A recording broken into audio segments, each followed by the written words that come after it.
Yeah, do okay. that. Let's do it. Bismillah. So my first question for you, brother, is you Long intrigue me hair, on bro. Instagram. Yeah, it's nice, bro. Long Mashallah. hair, bro. It's getting messy. But yeah, Instagram. What happened on Instagram? So I saw you were I posted promoting on some Instagram. sort of application. I don't know how much I can talk about this. It's not mine. Okay. It really intrigued me. Okay, all right. I don't know how much I can talk about it though. It's a project that my brother-in-law and my sister are starting up. Okay. But well, I just remembered I kind of gathered that from who the account is following. okay. Let me look up. God, let me see. I can't remember. It was You don't know how much you can if you can. disclose. I don't know. My sister was staying with us over the weekend, and she told me all the plans about it. And yeah, I don't know how much I can say, bro. Come on. Well, look, I'll just talk about what I saw from the outside. Yeah, go for it. Assalamu alaikum. A few years ago, the conversation about masculinity and Islam popped up. And of course, I took a big interest in that.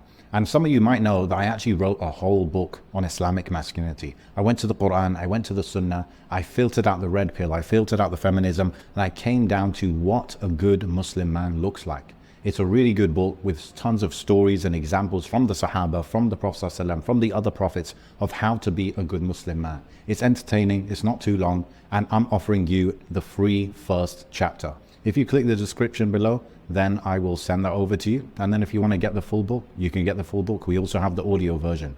So check it out. See you around. It's called The Shepherd's Way. So it's some sort of app which helps you. It's called Sila, I think, right? I think it said it's called Sila. App at the moment. It's called the Ties app. Yeah. I saw it somewhere, Sila, like Sila Rahim, connection or whatever. So ties, which is the same thing as ties. Ties. So it's something to do with helping you keep in touch with your, your family, your friends. I have no idea what it would look like, but maybe it'd be like a kind of CRM. I've seen like some of these CRMs, which is a contact, right? Yeah, contact relationship management software. CRM? Yeah, I believe that's what it stands for. CRM. So it like it's kind of thing that salespeople use. It's like, okay, I spoke to this guy, he wasn't interested, but now I'm going to remember to follow up with him in 2 months because he might be interested then. Well, this guy was really interested, but he didn't buy right now. So in 2 weeks, I'm going to follow up with him. All this kind of thing to just keep track of all the people and you've been in touch with, and then like details of when did you last contact them and what did you speak about, and all have that all in one place. So I don't know, that's kind of like what came to mind for me. But I was just wondering, like, my mind went to like, this looks like a cool project, but it's like, how would you monetize such a thing? Or would you just not monetize such a thing? Yeah, good questions. I don't know, bro. Thing is, I haven't spoken to my brother-in-law about it at all. It's just because my sister's visited that she was talking to me about it, and they're kind of they're working on it together. So I guess it's a dead topic That's then. it. Your lips That's are the thing. sealed. Yeah, I'm afraid it is. That's the thing, bro. When you get married, when your sisters get married, like you just kind of let go. All of my authority is gone. I don't want to step on any toes. You know what I mean? I don't want to step into anything. What I do know though is my brother-in-law is in San Francisco, and he's on the Muslim Tech Fest thing.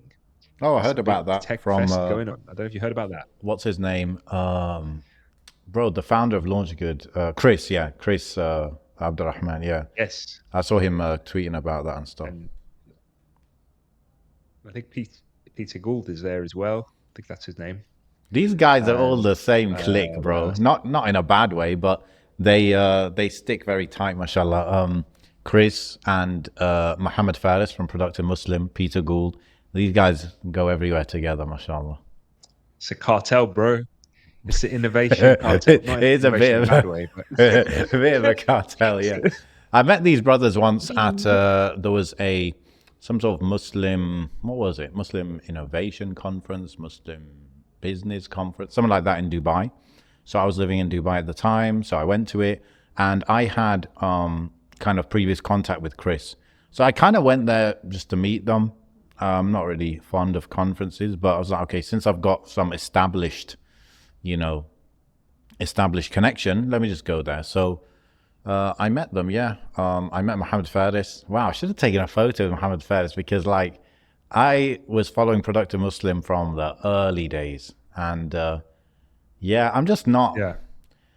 Yeah, I find it very awkward. I think I mean, to be honest, that is the last thing that pops into my head is to take a photo with someone. But it just, I don't know. I guess it would have been a nice memory. I think I'm just, maybe we can get onto this. But I'm listening to Muhammad's audiobook now, so maybe that's why I'm feeling this way. But yeah, I met Mohammed Faris, Chris, and there was another American, white American convert who's like deep in Silicon Valley. I was talking to him. I can't remember his name now. And also Peter Gould.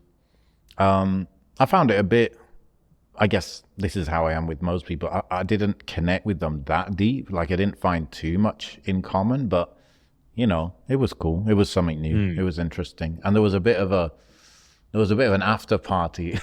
It's not really an after party, but Oh wow.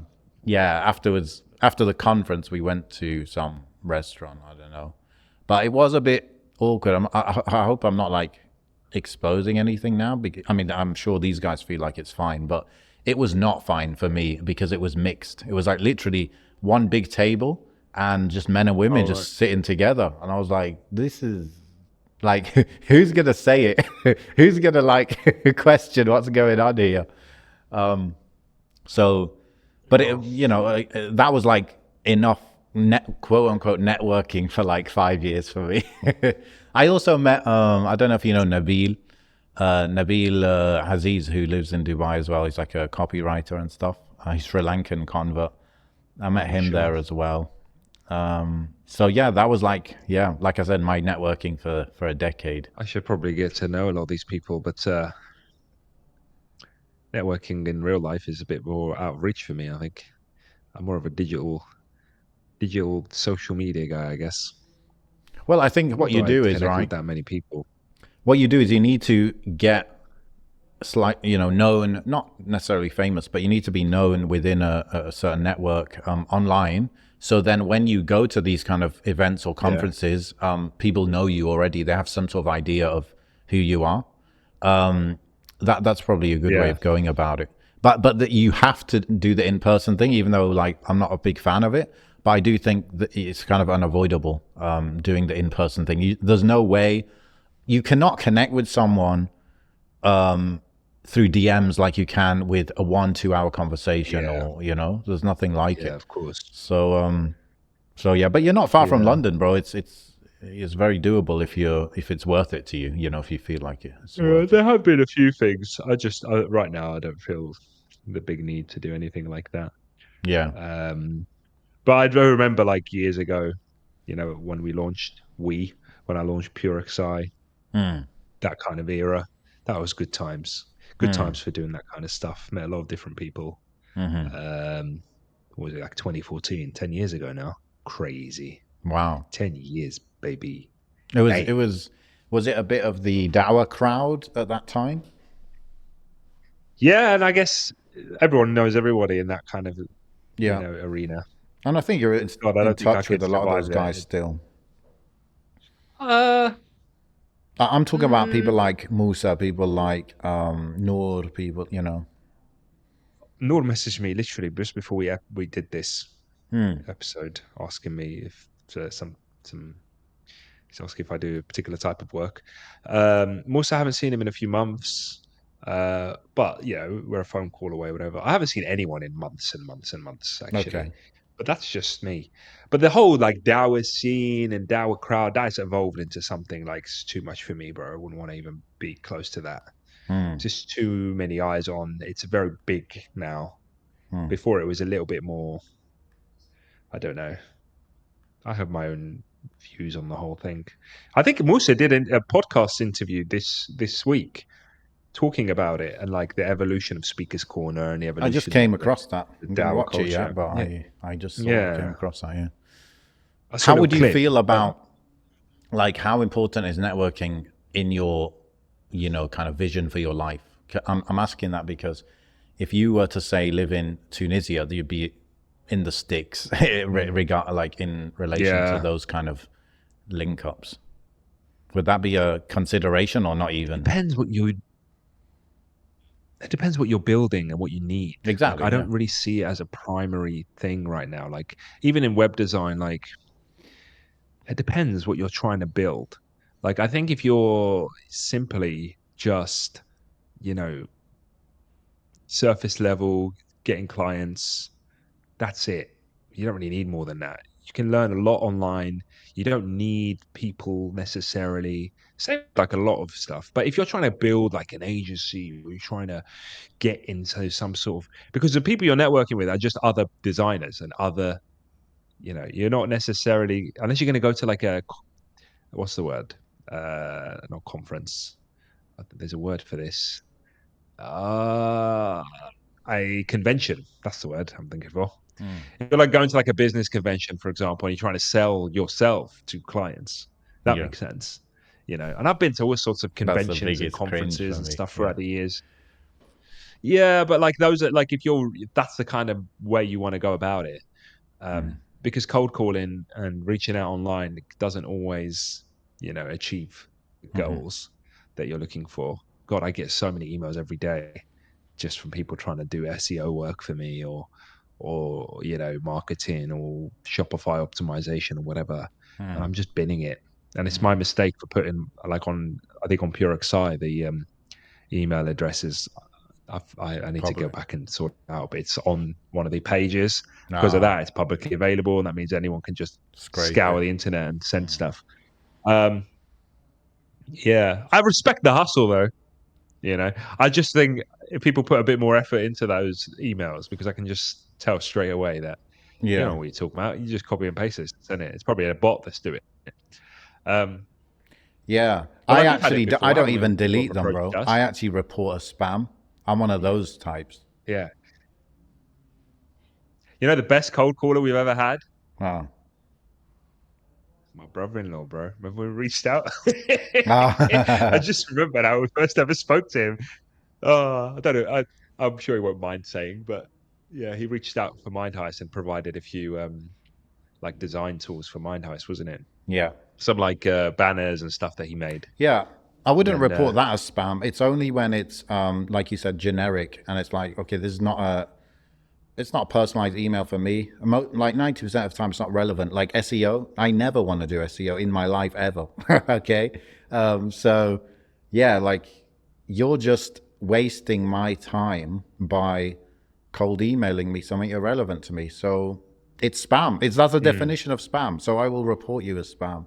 But if you email yeah, me individually and you're like, Assalamu alaikum, Ameen, I've seen this and that. I had some people actually email me about doing edits for me or doing, what was the other thing? Copywriting. I didn't actually report those as spam. I might have even replied. I just said, yeah, yeah, not right now or whatever. That was fine because it was individualized. Like one of them said, yeah, your book helped me a lot.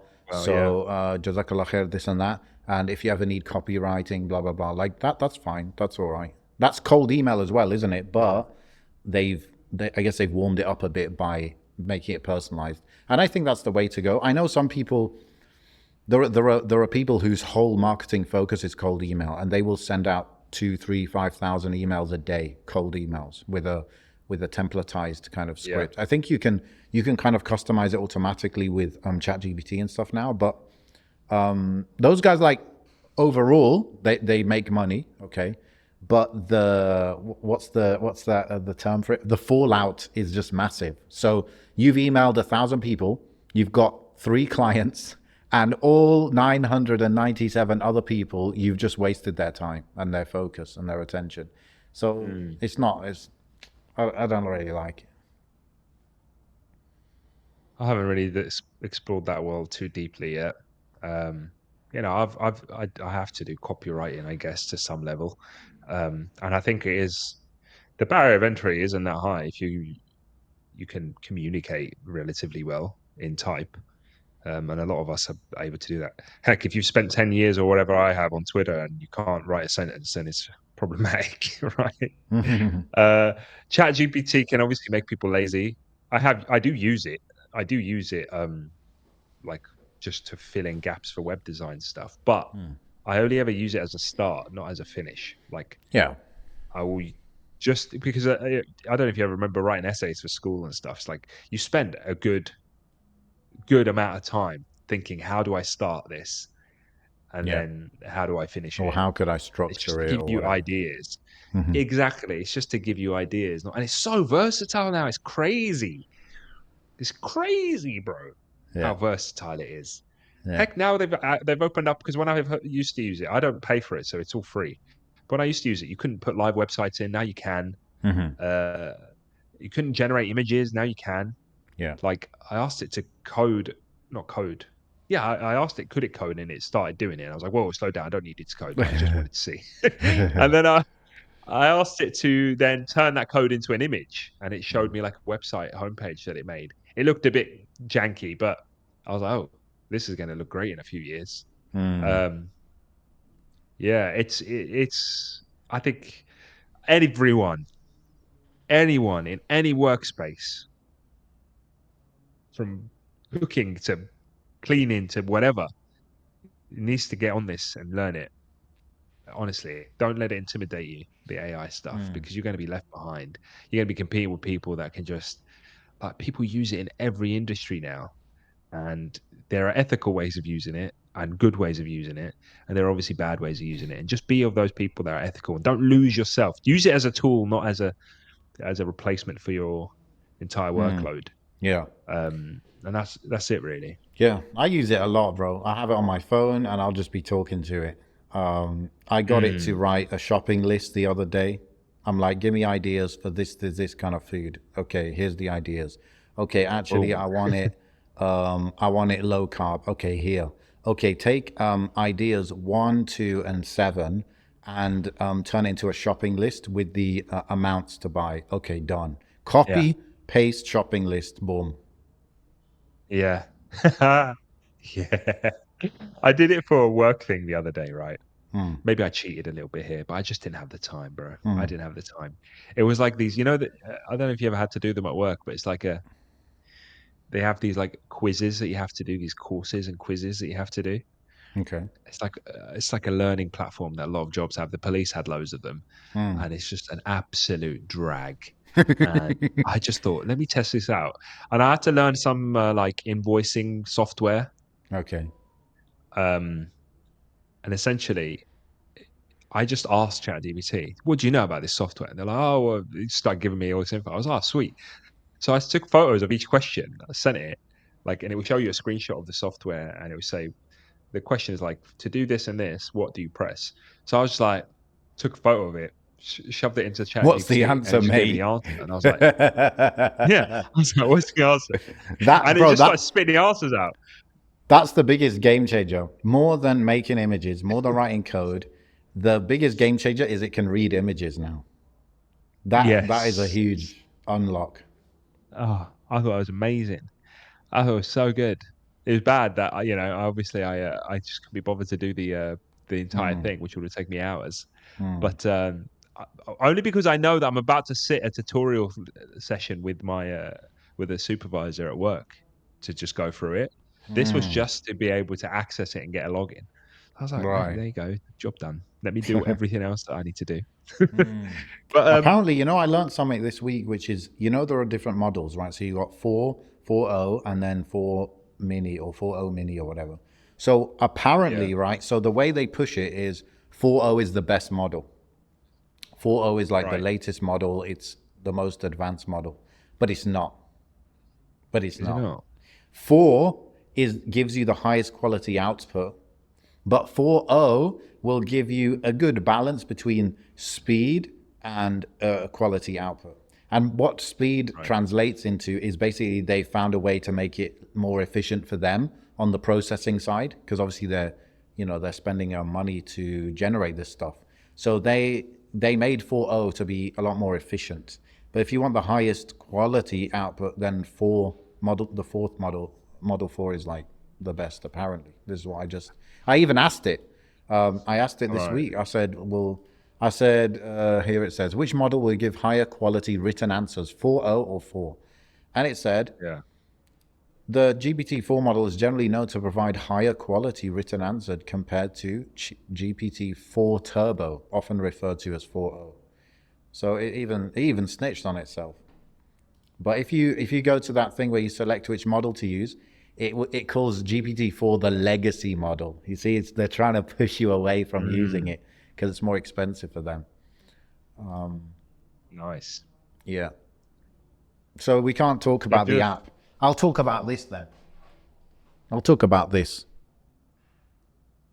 Oh, man's got the whip. Bro, yesterday I went to, we had that episode, I was talking about the car and how expensive they are in Turkey and stuff. Yesterday I went to buy a car. I must say, bro, I often mention this on my Heist, but I appreciate Turkey, bro. I appreciate how efficient things are, how smooth things are. And I never bought a car in Algeria, but I just assume it would be infinitely more complicated and long. But I don't know. In UAE, it was pretty good, but in Turkey is better than UAE still. And it's as simple as you go to obviously you could buy off a what do they call, like a showroom kind of thing, an agent or a seller or whatever they're called, or you could buy off just an individual. And whatever, you look at the car, there's something that they have standardized mechanics. They have a standardized service, which is like a report on the car. So you give them the car and you say, I want this level of report, like how detailed do you want them to go? So I picked whatever package I wanted. And then in 20 minutes, they had done all the tests. Also, it depends what you choose. But obviously, they check the engine performance. They check the brakes. They check the suspension. They check the gearbox. They check is the mileage actually correct? Has it been played with? They check the where it's been painted even, right? So they have this, I don't know if you know, they have this device which they put on the paint of the car, and it can detect micrometers or whatever. So that if the paint is a bit thicker the surface is a bit thicker in certain areas, they know that's been painted. And so they'll tell you, has it been painted as a patch, or has the whole part of the car been painted, or has the part been changed? So it was so badly damaged, they had to put a new part on the front. So they'll give you all this information, and it was done in 20 minutes. So that's a pretty cool service, because you can always get nasty surprises. So I've never heard of this kind of standardized check in other countries. So that's pretty cool. So I did that. Because, if you're spending a lot on the car, you want to do these kind of things. You don't want especially something like, electronics can really mess you up once you've got it. So I did that. You don't have to do that, but I did that, right? But like I said, it took 20 minutes. Then I was like, whatever. In the end, I was like, okay, let me go for it. So I went. Then you go to a notary, and there are notaries everywhere. Like in Istanbul, there's probably like 100 notaries. Like every neighborhood will have a notary. You go to the notary and you just like sign papers. You send the money to the guy, transfer it. It arrives immediately because banking is good here and stuff. And then you just sign papers. They get you a kind of ownership paper. The notary gives that to you, and that's like legal and binding and all that. And then it's done. Like sick. So nice. The whole process is probably 10 minutes, like in the notary, nice. Depending on queues and stuff. So that's good. There's the fee to do that process in the notary, it's about 1,000 lira. So it's about, is that £30? Something like that. All right. So that's the fee. But something funny happened. Actually at the notary. So because it's notary, it's like a legally, how do you say it? They are acting like kind of on behalf of the government, or they're like basically saying, Yeah. look, anything that we stamp here is fully legit. If it's not legit, they're gonna be in huge trouble in it. That's the whole Yeah, trust of course. process with a notary. So part of the thing is they can't have people coming in there signing papers, selling cars, selling properties, whatever it is, and they don't understand Turkish, because people could get tricked that way. It's like, yeah, just sign it, and you don't know what you're signing. Oh, So when I God, went yeah, in tell me there, about it. the lady was like, do you speak Turkish? I was like, a bit. Then she's like, oh, you need a translator. I was like, yeah, my friend will translate. But then it's like, I think if my Turkish was like really bad, then they'd be like, no, you need like a certified translator. So then she started like testing my Turkish. So she got me to write some Turkish, which just says basically, I'm not going to hold the notary accountable. That was one thing. Then she started like asking me these just questions like, how long have you been in Turkey? And where's this and where's that? And why didn't you bring a translation of your passport? Just random questions. But I was like, she was like grilling me hard. I was like, this is like a Turkish test, yeah. I was just like trying my best to respond. But then she was like satisfied that I didn't have like a 0 level of Turkish and stuff. So then she's like, okay, cool. So yeah, I passed my Turkish test, bro. I So then always we could go that ahead always with it. fascinates me, bro. The whole thing, the whole reality of you being in Turkey just completely fascinates me because it's so at odds with anything I would ever do. Truly, if I But, can't, if I don't have the immediate capability to speak the language, I ain't going. I ain't living. You know. But then ask me if I go to Japan, bro, because I'm such a Japan weeb. yeah. I might have to say yes. But would you Maybe live it's just there, or you're just Turkish. talking about like visiting? I don't know, man. I don't know. I wouldn't know. A friend of mine's going soon, inshallah. Close friend. So I'm sure he'll tell me all about it. But bro, Yeah, I just it go is on. a shock. Like I remember my friend was telling me this. I was like, that's true. He said when he moved to Turkey like a couple months after me, he said it was so shocking and so like such a weird new sensation of going into a shop and you go to the cashier and they ask you something and you genuinely have understood not one word. You know, it's so Yeah, weird, and you go to reply yeah, and then you realize they're not going to understand anything I'm saying, and I like it's really weird because most people don't ever experience that or rarely experience that, yani. Because even in yeah. in UAE, obviously Arabic English, that's fine. Algeria, that's fine. UK is fine. Like most countries, I would get by, but Turkey is just like nothing, zero. Yeah, man. You crazy guy, bro. You're like, I'm gonna go. I'm dipping myself into the unknown. Couldn't do it. Props to you, bro. I just couldn't do that. But there are people, bro, Here you are, who are getting more. tested and grilled. There are people who are more crazier than me, you could say, because they came here and they've been here like 2, 3, 4 years and they know no Turkish. That's even more shocking, isn't it? That's like Yeah. more thingy. But Oh, I don't think that's good, man. yeah, that is not good. It doesn't do you any favors at all. Like, yeah. So what happened though, bro? This is the twist in the story. So I was saying like the process is very smooth and good and stuff. So what they said is you can't actually take the car with the number plate already on it. They said foreigners have to have a different number plate, which I really didn't want, because when you have a foreigner number plate, it's like the police might stop you a bit more often and stuff like that. Yeah. But anyway, whatever, you have to deal with it. So they said you can't use that number plate. You have to get a new number plate. But the place that you get a number plate from was closed for the day, Yani. So they said, yeah, just drive it home with no number plate and then get the number plate tomorrow.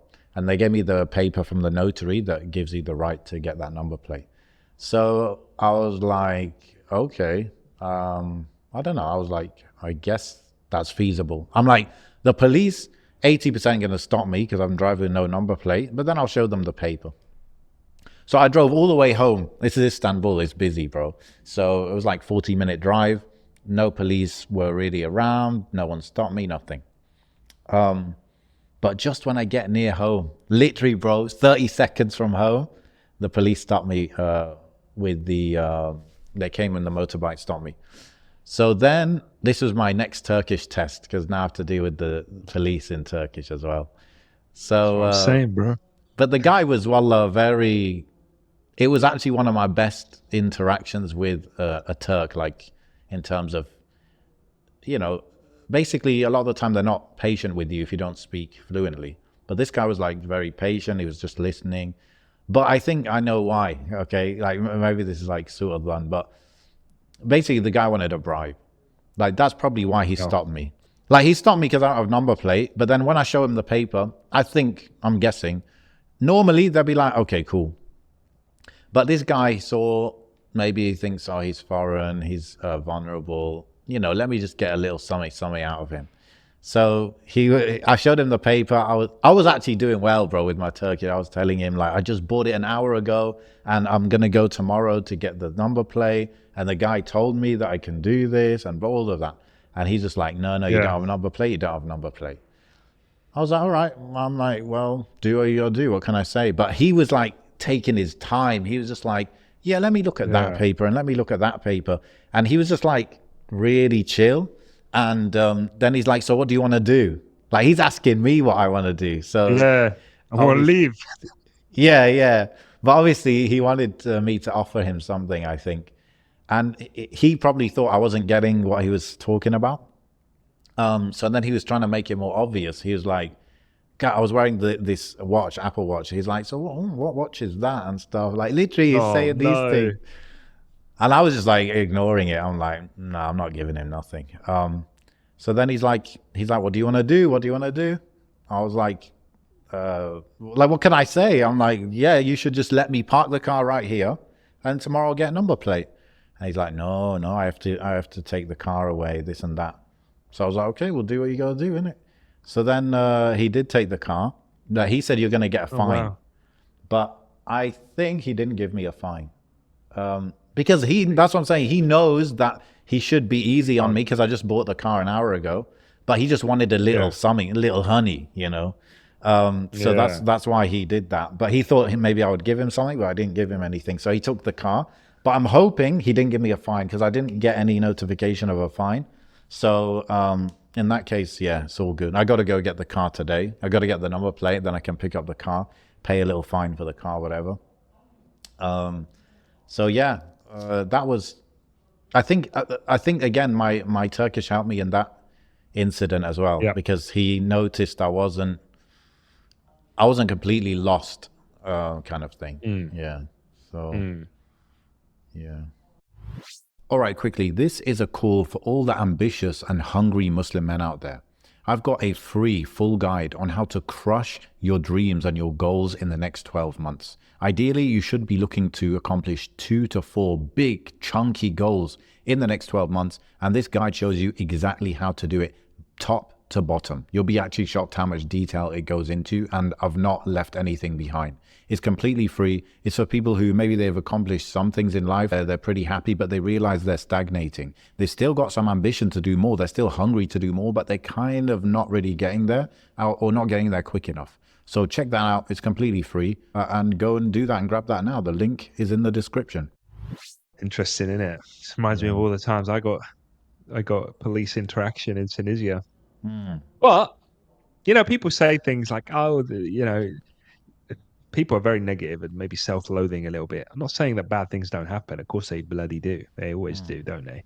But every interaction I've had with police has generally been all right, considering there is this like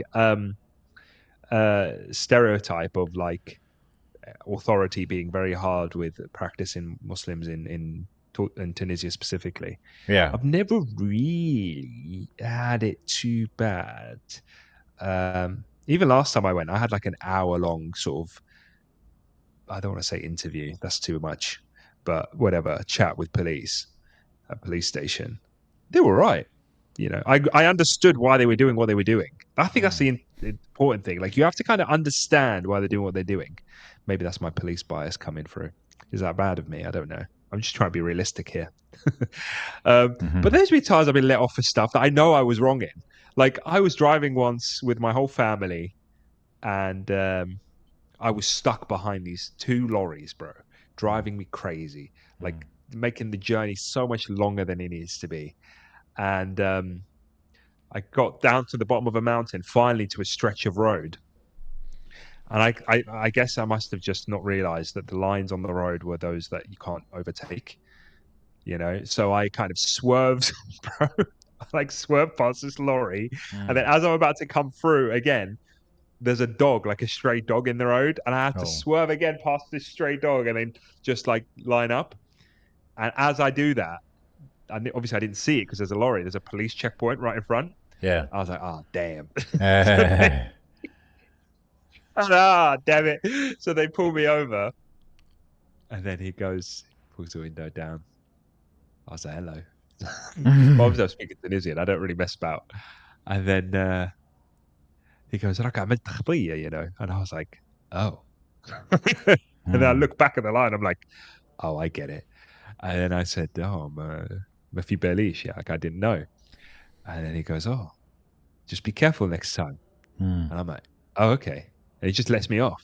But he could have Mm. just absolutely like, you know, I had family in the car, I had luggage and stuff. I think we were going up to the beach areas and stuff. He could have just rinsed me, like, you know, in your experience, like he could have gone further, search Mm. all my stuff, take my ID, see where I am, who I am, where I'm coming from, find out I'm English or whatever, and Yeah. ask for money and stuff. But Take your Apple Watch. yeah, yeah, exactly. Ask me where my watch is from. But no, every single, I mean, I've had maybe since, God, I don't know, since the revolution, should we call it, maybe 5 times, 6 times. But Mm. it's always been, you know, they check my stuff, find out I'm all right, let me go, Mm. you know. And If in the these, most in-depth one was last time, but yeah. yeah, in these countries, they have a bit of logic about them. So they, for example, they see you with family, they would take it easier on you, right? Mm. Obviously, this is just what we accept as men, is that yeah, we're always gonna have things harder in these Yeah, situations. yeah, yeah. But you know I that can see that, yeah. they're not. Even though you would say in theory they should implement everything equally, but they don't do that. They would be easier on you if you got women with you, if you got kids with you, etc. And Yeah. yeah, that's been my experience in Turkey as well. If you're driving with kids, with family, they're very chill. If it's just you, or if it's you and other like young men, there'll be a bit more this and that. So yeah, and even like I don't want it Mm. to sound like there's a lot of bribery in Turkey. There isn't much. It's just in this case where he's like, look, I don't really need to find this guy or take his car, but let me stop him just to see a little something. I think yeah. But Like, like I'll there are say, other like, police who are like the more. This guy was just traffic police, but the more legit right. police, they don't take any bribes. They're very Mm. just focused on like the law kind of thing. And Yeah, I've yeah, never yeah. heard of anyone else like in the government taking bribes. Like I think it's just on certain very specific areas. So there is definitely tried to be a crackdown in a lot of like North Africa regarding this sort of stuff. I know that. I know it's very, at least the government are trying to openly crack down on it. Hmm. Some might not believe that. Some might say, well, the government are just as corrupt, blah, blah, blah, whatever. I don't know. I'm just talking about what's felt on the ground. But, like I remember when my dad was still alive and we used to go, especially when we used to go on the boat back in the day, like what, I don't know, 15 years ago, whatever. Yeah, Wait, it the was like boat all the from where to time, bro. where? Italy. From France to Tunisia. So when you get to Tunisia, Oh, it's just chaos. Everybody's waiting in the heat, waiting at the yeah, Diwana, at the yeah. border control. It's like border force stuff. So it's not always going to be the same kind of police, is it? Hmm. Border force always want bribes, bro. Because Hmm. they'll see all the stuff you've got and they're like, Yeah, yeah, well, got to do all this paperwork, What yeah, do you want to do about it? yeah, yeah, yeah. Yeah. But like saying that, there are stories, man. Like recently, like my auntie had like someone trying to bribe her, and she's like, she can't read or write, and she's on her own in this situation, and um, this police guy was trying to bribe her. Essentially, like what they'll do is they want cases to keep running. So if there's like a case between two people, okay, and they're meant to be like the middleman, police, whatever, they will like take bribes from one guy and then take bribes from the other person, and it's just who can bribe the police the more to get sway for It's like an auction. which way this case is going to go. Yeah, bro. So yeah, it's crazy. Like, and they won't say it flat out unless you play dumb long enough. Like they'll say, "Oh, so what you got for dinner?" What do you mean what you got for dinner? Go Yeah. away. Yeah. You know what I mean? But it's also who you know as well. It's really important that you know people. That's why, like, I get fascinated by the fact that you're in Turkey. Obviously, you know people now, but like, for me to go somewhere and live somewhere I don't have any safety net, not even Yeah. someone I can call, like, hey, help me Yeah. out. It is It's a bit crazy wild, to I me. suppose. Yeah. Yeah, because when this happened to my auntie, like, we have a family member that like works in like the top level, like, you know, national security stuff. So she called him and he's like, next time you go in there, you ring me and give him the phone. It's peak. You know what I mean? Like, people you know can really mess up people's lives. So yeah, if someone's like messing with you in that regard, like my dad was well connected as well. I don't know how much of that is going to carry over to me. Some of it still does. Like, oh, you're with Murad. You know, I know you. I know your dad. Oh, your dad was great. Here, let me help you. Do this and do that. And that's because I'm in a local in my town. But when you go to somewhere that you just don't know, you're kind of like relying on people's kindness a lot, which there is a lot of it. But anyone could take advantage of you if they felt like they wanted to, you know? Yes. That's the Yeah. danger. I remember in UAE. UAE is maybe one of the only or few Arab countries with like zero corruption, like on the like normal government employee level. Obviously, a big part of that is they just pay people really well, but they just been able to, like remove it fully.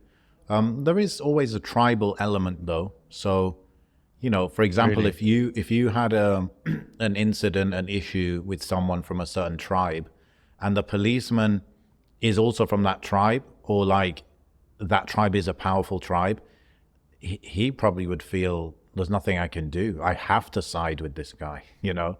Right. So there is definitely the tribal element still.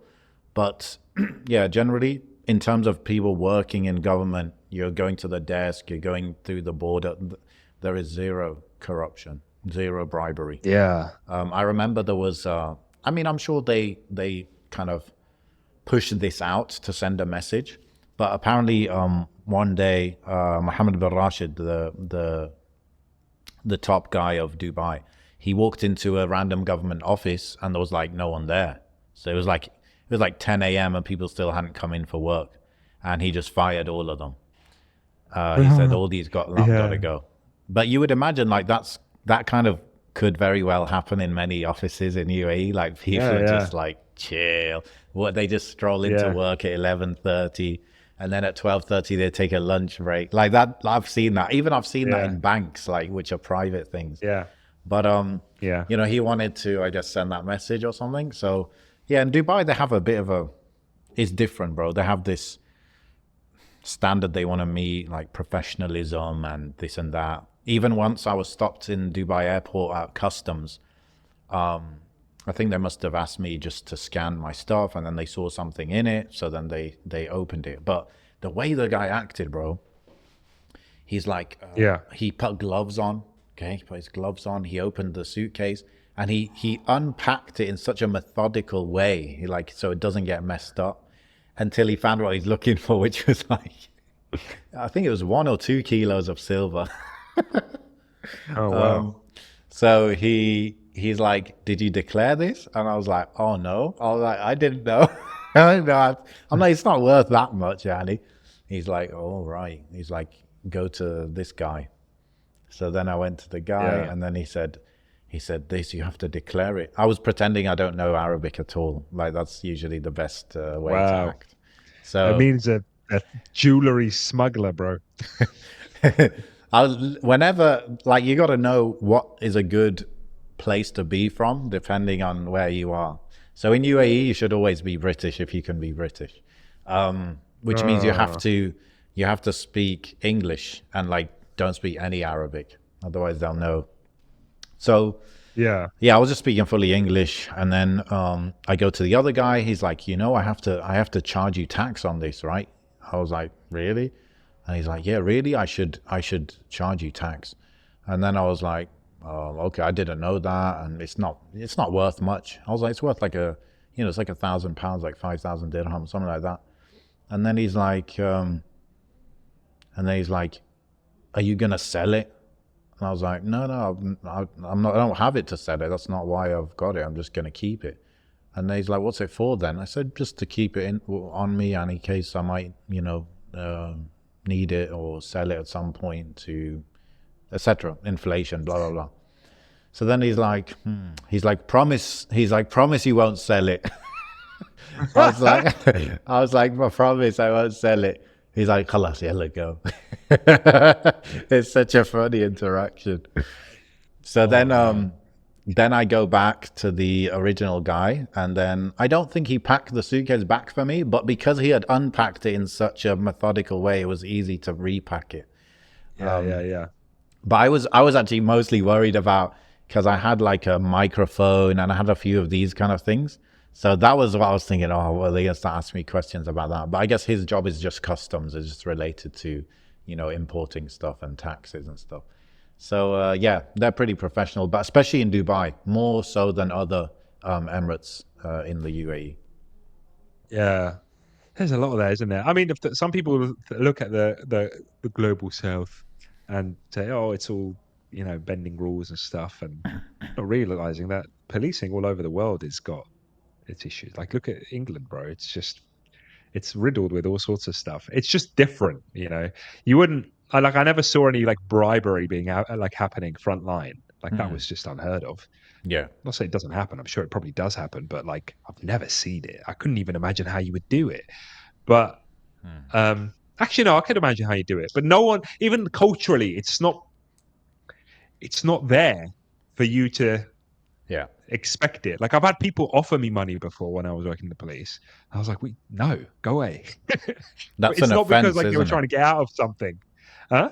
That's an offense. Yeah, but it's not like, yeah, it wasn't like to get out of anything. It was more to just say thank you or stuff Oh, like is it? that. And I Oh, was like, okay. no, Okay. yeah, like I was like, no, go away. But it's crazy because the opportunities to be bad are so prevalent, which is why I see so many news stories of corrupt officers. And You're talking like about you in go the to, UK? like, yeah, bro, like I've been in houses, bro, where there's like money everywhere, or like expensive items that are like pocket sized everywhere, or you go to like a sudden death where someone's died and No one would know it's if you just, just took a no little. one would know. Yeah. No, the only one watching me right now is Allah subhanahu wa ta'ala, Yeah.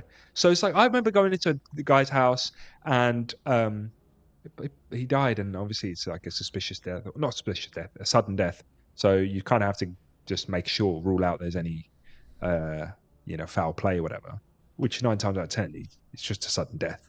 And he had like I think it was like a big box slash, I can't remember. It was some sort of big tube thing. It was just full of cash. It was just full of cash. Must have been his savings. And I was thinking in my head, like, this is crazy. Like, anyone could just come here, just stick their fist in there, grab a wad, shove it in their pocket.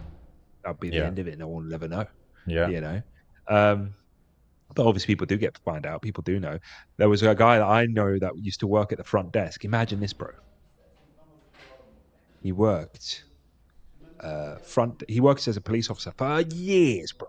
And then instead of retiring, he decided to work at the front desk of the police station. Okay. Someone comes in one day. I remember he had issues with his wife. He was getting divorced and all this stuff. So maybe, Allah, maybe he had money issues. Someone comes in that one day and they found like a large amount of money. Okay. I can't remember how much it was. So let's not, I don't know. Could be a few hundred, could be 1,000. I don't know. They found a large amount of money. They hand it into the front desk for lost property. Usually, you're meant to like book it in, put it away, and there it is. He didn't book it in because no one ever comes to claim it. Rarely. Who's going to come and claim cash? Like it's probably drug money or something. Yeah. Anyway, I think he took it home instead of booking it in, and then I think the owner, whoever lost the money, must have been told, "Oh yeah, I found your money. I gave it to the police station." They've come in to thingy, and then obviously it's been found out that, because you could tell on the camera, someone's come in, booked the money, whatever. What happened to this? Long story short, he lost his job. But that's those things do happen. Those things Mm, do happen. mm. Um, But the so yeah, UK and the like, I want to say the Germanic culture, like UK, Germany, Scandinavia, they're very much follow the rules, and not just follow the rules, but be rigid. That's their culture, you know. So you would always get less corruption and stuff in that I've situation usually. I've But always there's like pros and cons to it. Like yeah. I said, Uh, because if somebody is like I was talking about with the family, you do a little thing wrong, but you mm, got your family with you, this and that. They're flexible. They let you off. In the UK, they might say, no, you've broken a certain rule. Doesn't matter the situation. We have to apply it. So, you know, different cultures sometimes act in different ways. Obviously, generally, like proper corruption is very bad. It can ruin a whole society. And this, you know, bribery is haram for a reason and stuff. So, I've always chalked it down to like the isolationism in the West, where you don't like you go to any organization and it's not that it's rare, but it's just unlikely that a lot of people are related or know each other or whatever. Um, whilst there is a bit of nepotism still in the global South, Muslim world, or whatever, also there are like shared values and cultures that are identifiable. Even just like, oh, you're from that neighborhood, or oh, you're from like if someone said to me here, like, oh, you're from like if I went to London and I got into an issue and someone was like, "Oh, you're from Brighton. Oh, I'll help you out." Like that doesn't exist. No one cares. yeah, Like two Brightonians don't care about the fact that they're from Brighton. Like yeah, no one cares that much. They're going to do me a favor more than that. yeah. Um, but and likewise, like you said about the tribe thing, like that doesn't exist here. Um, but in the UAE, yeah, it could be something quite important. In Tunisia, I'm sure that a lot of people get jobs because they know someone or they're a family member of someone, and that's why they can also laze about and not turn up until 10 or 11 o'clock. Because Yeah. who's going to fire them? You're going to fire me, uncle. What's mum going to say if you fire me? Yeah. Stuff like that. Exactly. Uh, Exactly. so there's a lot of that. There's a lot of knowing it's who you know, not what you know. Yep. Whilst I think the West very much is still Hmm. uh, maybe more based on values and stuff. However, not values, on qualifications and stuff.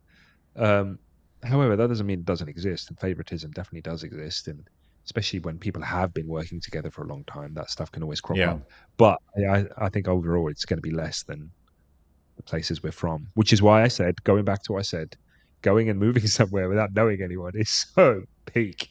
Mm-mm. It must be so tough, man. Yeah. Oh, That's what I'm saying.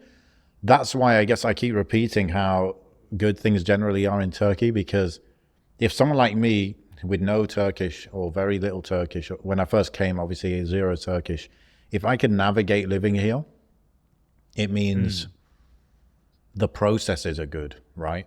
yeah, Whereas if I went to whatever random country that was less organized, the my knowledge of how things work would have to be so much higher, because it's not like, I don't know, let's say I go to sign up for internet. If I just go and say home internet, let's say I just go use Google Translate, say home internet, they're going to kick off the process of setting that up for you because they have a process. Whereas yeah, in another country, it's like, what? Like, you know? yeah, yeah, So, yeah. It depends as well on like how welcoming and open those countries are to tourists. Like, mhm. I mean, I don't North Africa in general. I don't know about Algeria. Well, even Algeria, I see North Africans in general. They're very open to tourism and very, Extremely open and friendly yeah, and welcoming, yeah. yeah. Although I don't know how much of that translates to like diaspora. 9 times out of 10 you'll be all right. But like I've seen a lot of online, like so North Africans that live in North Africa, born Hmm. in North Africa, but speak English. They live in these like online communities where they're very hostile to foreigners and diaspora and stuff. And I don't Hmm. think they exist too much, I mean, that's in just a sub reality. Like, subsection of society. yeah, you find them on like Reddit, and I've seen a lot of them on Twitter now and stuff. Hmm. Like one of the days, I don't know his name, Muslim metaphysician, or I can't remember his name. Yeah, Anyway, he Jake, I moved to think. Marrakesh recently. Yes, that's it. He moved to Morocco recently, and he's getting a lot of hate for it. I think I say a lot. He's getting a lot of praise and welcome and whatever. But there are pockets of this thing. So you're And saying like people I had that that live in recently. Morocco that don't. Yeah. Okay. So there's that element. There's that element, but there's also people that are. I can't put it. I don't understand what the psychology is, but like I had it recently where I posted this really nice house in Tunisia, and it was I think it was like £150,000. I mentioned it to you, didn't I? But we I never saw spoke it. about it. Yeah, So it was like a villa, yeah, I had a posted it. pool, Yeah, it was it had nice, bro. like nice lighting. Obviously, anyone who listens to Mind Heist knows me well enough that I'm Tunisian, bro. There's like no two ways around that. With the Like that blood. is who I am. I wouldn't bled. I mean, I even lived there, and I might not have been born there, but I grew up with people bullying me, saying if I say that I prefer England, I'm going to get beaten up. Like that was it. Like it was like that culture. Like don't say that you're English. Like that's how I grew up over there in my village. They didn't want to lose me. So yeah, I posted that thing. I was like, oh, look what you can get for your money. And then I wrote North Africa in general is underrated for Hijra. I'm a bit specifically saying North Africa in general. Anyway, internet caught a light. Like that post reached 500,000 views, bro. Like, what is wrong with people? Leave me alone. I'm trying to be non controversial lately. And then a lot of people were initially like, oh, that's amazing. Oh, sweet. And then it kind of crossed into territory of just general remote workers that want to go to different places. And then I like set off the social justice warriors, virtue signalers who are like, oh, you're gonna go over there and ruin the economy and just trying to take advantage of the poor people. I was like, what are you talking? Like, you don't know anything about me. Like, you don't know anything about me. But anyway, that's that. And then you had pockets of like these North African nationalists who were like Tunisian, were Moroccan, Algerians, and they were very anti-Islam. So their issue was like, oh, people like you come in here, you with your beard and you with your like. Even there Using was the one word Algerian Hijra. guy, bro. Yeah, exactly. Hijra set off so many people. The word Hijra just triggered so many people. It's like, oh, taking advantage and using it as your Hijra. It's like Hijra is about where you're leaving from, not where you're going to. People were very critical of Tunisia and how it's not the best Muslim practicing country, and Tunisia is a joke. And I raised my hand up and I say the video I posted, I didn't realize it was a place called Hammamet, which is known for like, it's a very touristic, and some people Liberal. say it's like full of debauchery and stuff and liberal and whatever. I didn't know that when I posted it. Yeah. I wasn't aware. I didn't know until afterwards. Which even so, I don't really care. Is there masajid there? Well, yeah, there is. I remember being there, and people were fasting. There's bad stuff, I'm sure there is, but I don't come from those areas. Anyway, and if this is the price of a house on one of the like most touristic areas in the country, imagine what you can get anywhere else. But yes, the people that were most hostile were the diaspora, who they themselves were so ingrained in the West that they couldn't even fathom moving to a Muslim country because, it's like someone was just going on about, did you know that Tunisia bans modest swimwear in swimming pools? It's like, you're tweeting that from London. Like, like, think for 5 seconds. Does that mean there's no Masajid anymore? There's no Ramadan anymore? There's no Eid anymore? There's no, like, all those things still exist, but I'm going to pin my whole trip and move back home on the fact that modest swimwear might be banned in certain hotels, which I've never experienced. I was there last year, and we had there was a hotel we went to, and it was empty, I guess, and it was more of a shabby hotel than it was a like a 5-star tourist. touristic, 5-star thing. All was empty, and my wife just jumped in with her like whole niqab outfit, like a jilbab and stuff. So nobody said nothing. Nobody, we're paying, bro. But why would you want to go to the 5-star bourgeoisie place? You're trying to leave that kind of life, like that kind of those kind of people, not further mix and stay with them. So there was a lot of assumptions and a lot of this and that. But it did fascinate me because this concept of Hijra and this, or people want to talk down upon it, and people want to just, especially when it came to Tunisia, like, oh, you're calling that a Muslim country? That's not a Muslim country. They do this and they do that and they do this. And I literally replied to this person. I said, like, we can make a list of crimes of Britain as well. Like, we can literally sit down and do the same thing for the UK, but you're still living here, Yeah. My camera keeps doing that. Yeah. And that is, like I said, one of the things I said was like, we're paying taxes, funding a genocide, but that doesn't bother you. Like, and I know that's a cheap shot, but it's a real shot. Like, you can't take shots at me for going to a country that has crimes. That's a lie. It That's a is a lie. cheap shot. I know it's a cheap shot, but it's a real shot.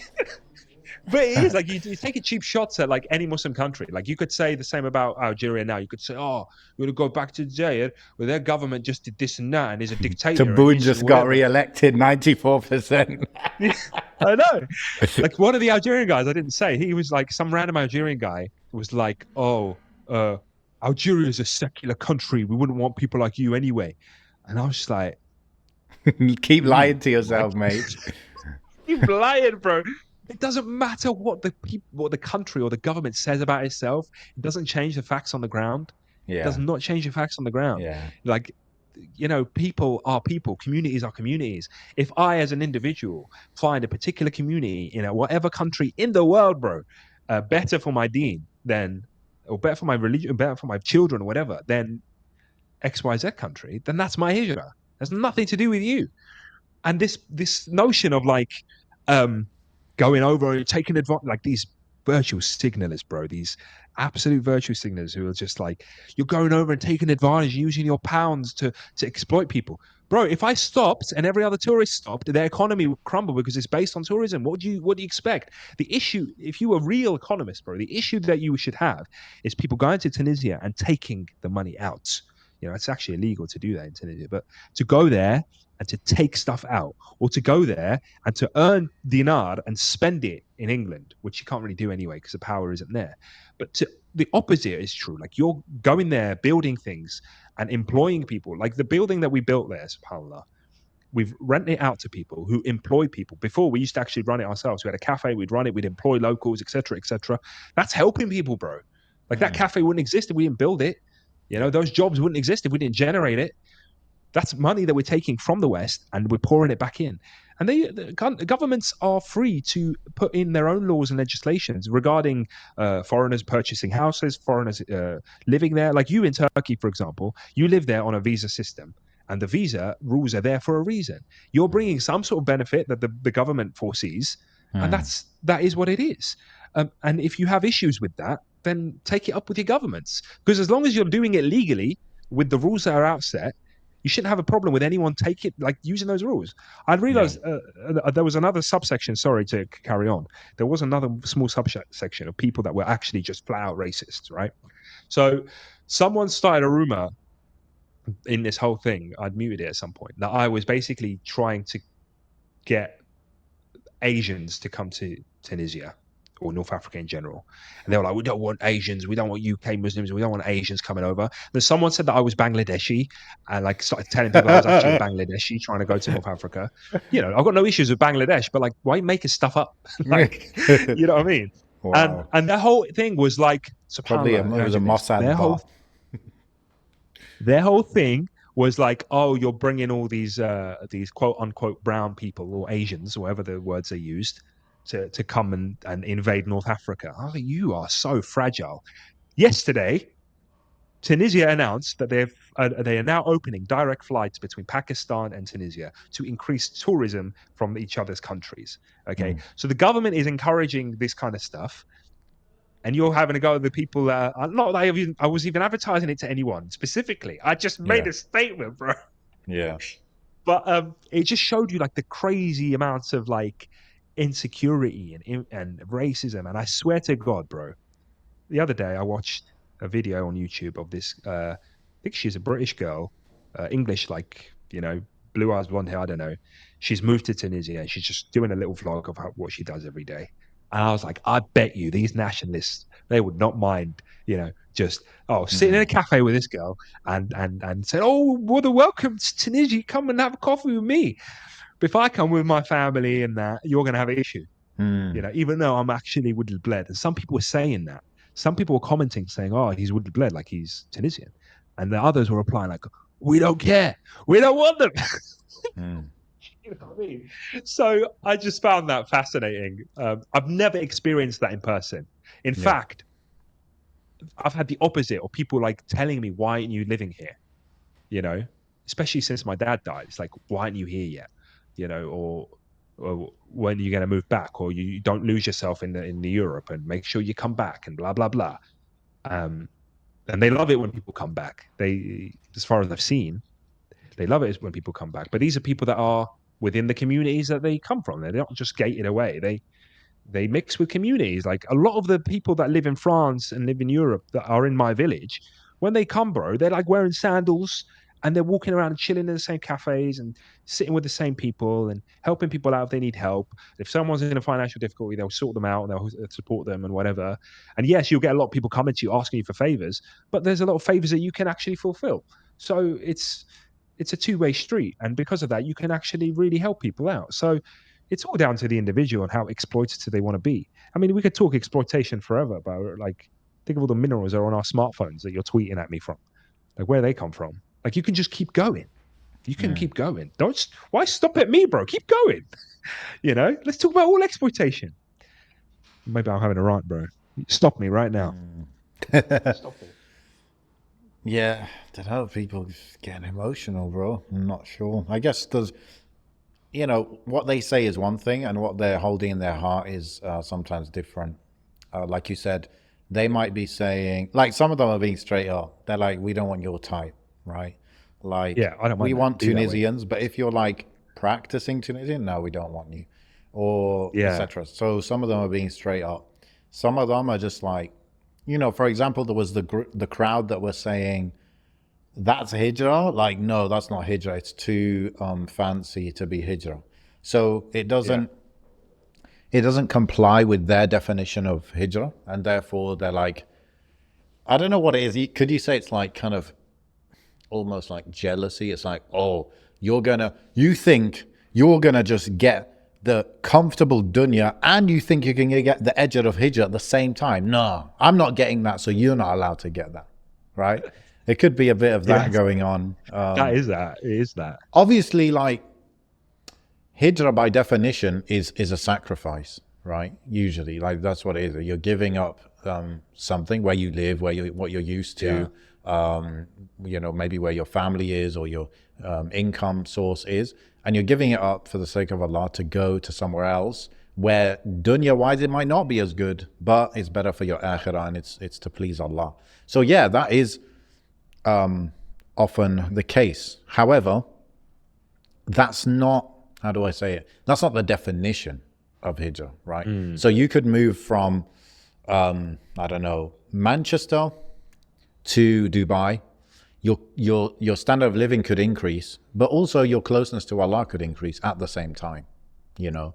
So I think, yeah, I guess they're judging based on their made-up definition that they kind of have in their mind, but we have to go to the Shara'i definition and stuff. But often, some people are in denial, bro. Yeah.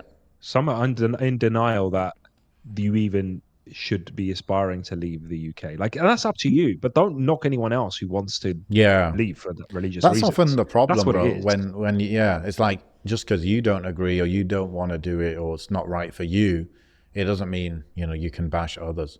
But I used to think, like, why would I see some people, even some of my friends, they moved to the UAE from the UK, and I'm just like, out of all the countries, why are you moving here? Like, it's not the best for your akhirah kind of thing. It's kind of like a lot of stuff in common with the UK, blah, blah, blah, blah, blah. But then I realized, you know what it is, bro? It's a stepping stone. And I think I didn't appreciate the difficulty of moving countries because I'm so used to not having a fixed place. But for a lot of people, bro, they're born, raised, grown up, etc. in, let's say, the UK, and they live there for 25 years. Their parents are there, their uncles are there, maybe their cousins maybe are there, and they've never lived outside of the UK, and then on top of that, might not even have traveled much out of the UK. Yeah. So for them to move even somewhere as convenient and fancy and this and that and comfortable as Dubai, it's still a big deal in their head. So I don't think I appreciated that as much. And yes, you could say, well, suck it up. This is Hijrah, boy. Like just Yeah. you know, go Yeah. do the proper Hijrah, even if it's hard. Like that's like the Prophet ﷺ and the Sahaba, like they struggled. They gave all their wealth up, some of them. They left their family behind, some of them.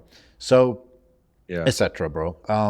But what I realize is, some people, they move to Dubai, they get more comfortable with the concept of not living where they always grew up, and then 2-3 years in, they're more open now to exploring other places, and then they're in a better position to make a decision. Okay, after 2-3 years living in Dubai, is it actually better for my akhirah? Is it good, or do I want something a bit better? Do I need to maybe improve? Because it's always like how you're living as well. It's not just the environment that's going to inject you with iman, right? It's also what are you seeking out while you're in that environment to improve yourself.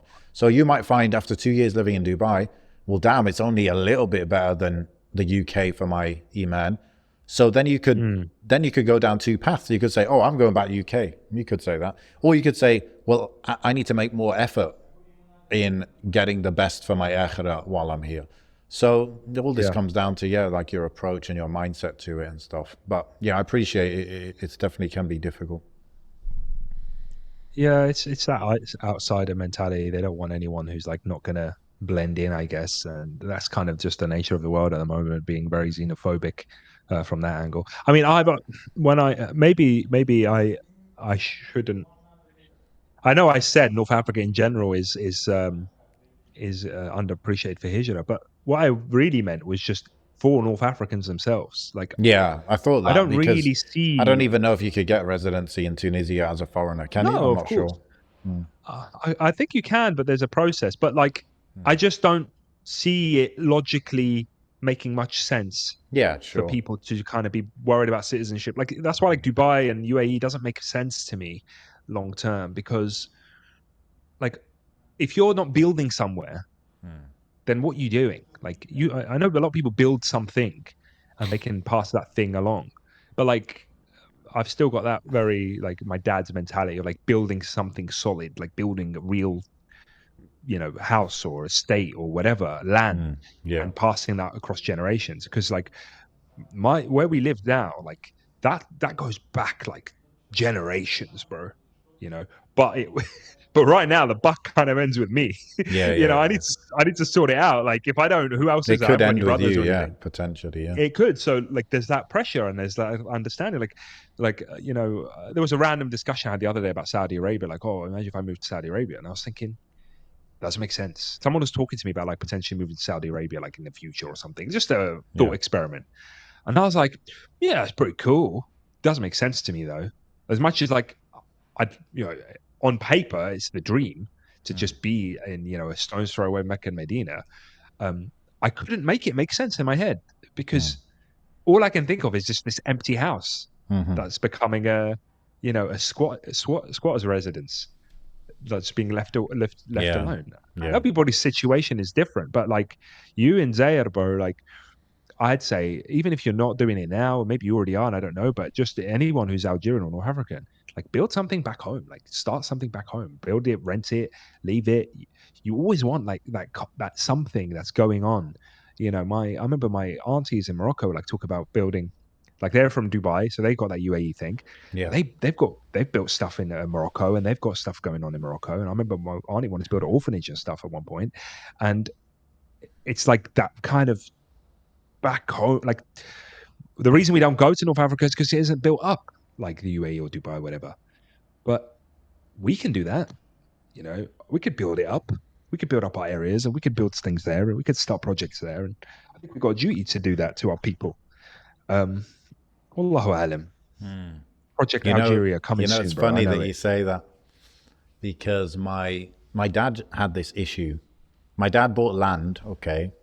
He's in a very good location. Like it basically he bought it on the outskirts of a city, and now that's like we're very much within the city. years later. Mm. So it's worth a lot. It's a good place.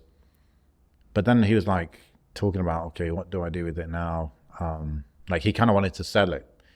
And I was like, no, never sell land. Like that's the rule. You know, you never sell land. But then he's You're like, such out of it, yeah. he's like, okay, well, what do I do with it then? I was like, yeah, you build on it and then rent it out and you get income. Yeah. And he's like, who's going to do that? Like, who's going to build it? Who's going to manage the building? Who's going to take care of the tenant, make sure the tenant is paying and this and that? Who's going to do that? Yeah. If he's not doing it, he's like, I can, there's not like there's some sort of estate agent who's trustworthy, who's going to take care of it for me. And that's when I realized like, yeah, I don't think I'm going to build anything in Algeria because Oh no. it's if I like, unless it's like property number 3 for me or something, right? Where it's just like a family house that I could have in Algeria. I use it when I visit. It's good to have it, you know, someday I might use it. If it's house number 3, I could justify that.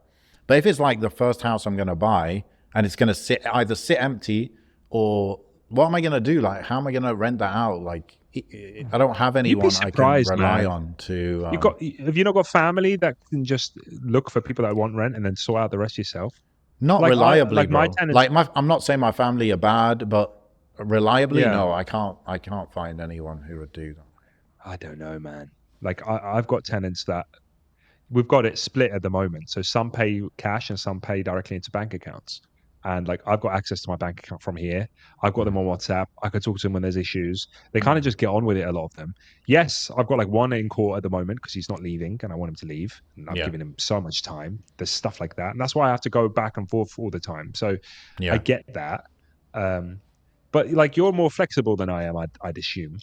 But whether it's worth it or not, I don't know. Yeah, because that's the thing I is, mean, when you do I think the cost of building was like maybe 30k pounds or something, which is reasonable. But then you know how much you're gonna make like 120 pounds a month out of it, you know, which is not really gonna move the needle. So that's what I say. When you are there, the only man. justification is that this house is gonna sit empty, and I'm just gonna use it when I visit. I'm gonna be able to let my family use it if they need it or whatever. That's the only justification I can put on that. At this age, but 67-year-old Ameen is gonna want Gran Teta, bro, and he's gonna want it every morning. Every morning. Morning? Is that a morning thing for you? I don't know, bro. You tell me. You're the Algerian. No, I cannot eat that in the morning. No way. It's a good like lunch kind of snack thing. Yeah. Yeah, well, there you go. Every day then. Lunchtime. Yeah. No, in that case, My like brothers-in-law have just moved there, bro. Yeah. They've just gone. They took a car, bought a car from here, Yeah. loaded it up, and they went. That's good. And they're younger than me, so that's what they wanted to do. We need to get an I update respect from them it. every now and then. Yeah. Bro, they're loving life, man. Yeah, but if I lived in Algeria, then I would definitely be like looking to build, that's what I would like to do, bro. Now that I'm a bit, you could say, because this whole like not even Hijrah, this whole thing of living in a new country or living in a country you didn't grow up in, right? It's a bit like business or any career, or it's a kind of skill, it's a journey, it's something you learn with experience. There's not like many books or courses or anything on this, on how to think about it and approach it, but you just learn right from experience. And I have more experience than most because my whole life I've been kind of not fixed in one place. So what I realize, and that's why I kind of argue with the new Hijra people, like the new people who've just recently moved, is that I tell them that eventually you're going to want stability, right? You're not going to want 1-year visas that you have to renew. You're going to want to be able to commit to a place, invest in a place, that kind of thing. So I want that, bro. And I don't know if Turkey really is giving me that. And so that would be cool in Algeria to be able to say, this is my country. I have the right to stay here. And now I can invest in it. I can have a house or whatever it is. I can, work on those things. Just having a home, bro, that you can buy furniture I know that it's there, but it's been there for a long time. Like I Yeah, that is can't. good. I've rented places. Every place I've been in the UK, it's been rented, right? Yeah, even where I am now is rented. And Yeah. and my dad had this bit of a curse with him as well. Mm. All our life, he wasn't keen on buying things here, like big purchases, like furniture purchases, or Mm. because he's like, we're going to Tunisia. Like, we're going to Tunisia one day. We're going to Right, Tunisia one right. day. Yeah. And he just couldn't bring himself to do, like, you could, my mum used to struggle asking him to, like, oh, we should do this with the kitchen and change all of this and stuff. And he's like, yeah, but imagine this in toilets. Like that was always a thing. It was like, oh, this would be good. Like everything he spoke about from furniture, whatever. We go out shopping, bro, and he'd be like, oh, that'd look really good in Tunis, in this kitchen in Tunis. Oh, that'd be really like subhanallah. So that has definitely made its way into my mind, where like I struggle like thinking, especially things that you, if you were to move it, I don't know, I can't give a great example at the moment. Yeah, like kitchen stuff. Like if you were to do up a kitchen, Yeah. right, you can't take that with you No. to another rental property. Bro, even You know, just if you're moving like house to house in the same city, yeah, you can move the sofa yeah, and the fridge. But if you're moving country to country, then often it doesn't make sense financially to move that no, stuff. exactly, exactly. So you can't like, and I don't know how kids grow up in those kind of environments, like without having, like the house we have in Torrance, we've had it all my life. So I've got very core memories that are attached to that stuff. Yeah. And I know if I leave something there, like that used to happen. I used to get excited every few years when we'd go, because I'd find stuff from my childhood still there that I've lost access to because we've moved or we've done whatever, you know. There's stuff in Tunisia that was there when I was born, but I've moved. You know, I wasn't born in Brighton. I was born, in Essex. So that stuff that was there is gone. Yeah. Whatever's left of it is in Tunisia. It's like that's our base, bro. That's where we put stuff. Um, Yeah. so yeah, like my grandmother's house in Morocco, for example. All my life, she's lived there, and she's just finished up. She's like, well, they had like an old house for my granddad, and she's done that place up, and now that's a spot.